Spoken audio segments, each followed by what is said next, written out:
রান্নাঘরে অঞ্জনা আপনাদের সবাইকে স্বাগত জানিয়ে আজকের রেসিপি শুরু করে নিচ্ছি। অতি সহজে খুব সোজা একটা রেসিপি। এটা রুটি, নান, পরোটা যে কোনো জিনিসের সাথে খাওয়া যাবে, বা গরম গরম ভাত। তো এটা টোটালি নিরামিষ আমি বানিয়ে নিচ্ছি। তো খুবই সোজা এই রেসিপিটা। এটা হচ্ছে নেনুয়া।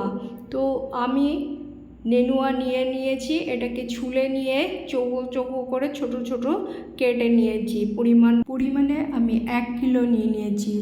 এবার আমি কড়াইয়ে সর্ষের তেল নিয়ে বসিয়ে নিয়েছি, গরম হয়ে গেছে। এর মধ্যে কলাইয়ের ডালের বড়ি নিয়ে নিলাম, বড়িটাকে নাড়াচাড়া করে ভেজে তুলে নিলাম। এবার পুরো বড়িটা ভেজে তোলা হয়ে গেছে।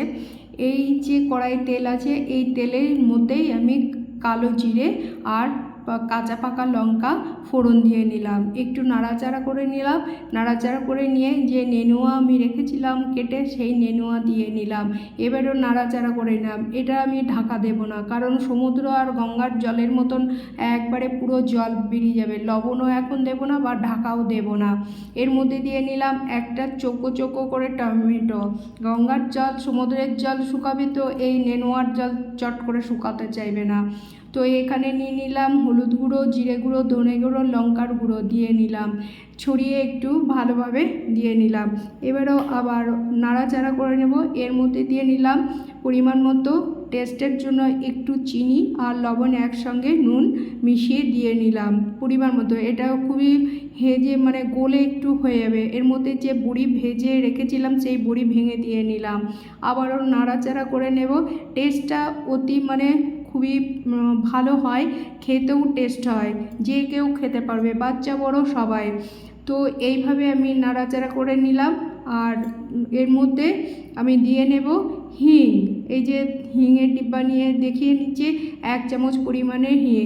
যেহেতু আমি নিরামিষ রান্নাটা করে নিলাম, খেতেও টেস্টি হবে এবং খুবই সুস্বাদু যাকে বলে এই নেনুয়া।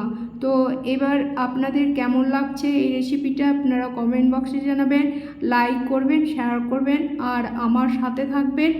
আর প্রত্যেক ভিডিও আপনারা দেখতে পাবেন। আপনারা বেল আইকনটা ক্লিক করলে আমার প্রত্যেক ভিডিও আপনারা দেখতে পাবেন।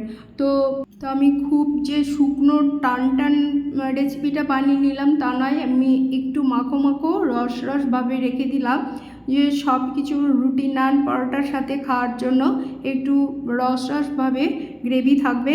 এইভাবে আমি নামিয়ে নিলাম। তো কেমন লাগলো এখানেই রাখলাম। ধন্যবাদ।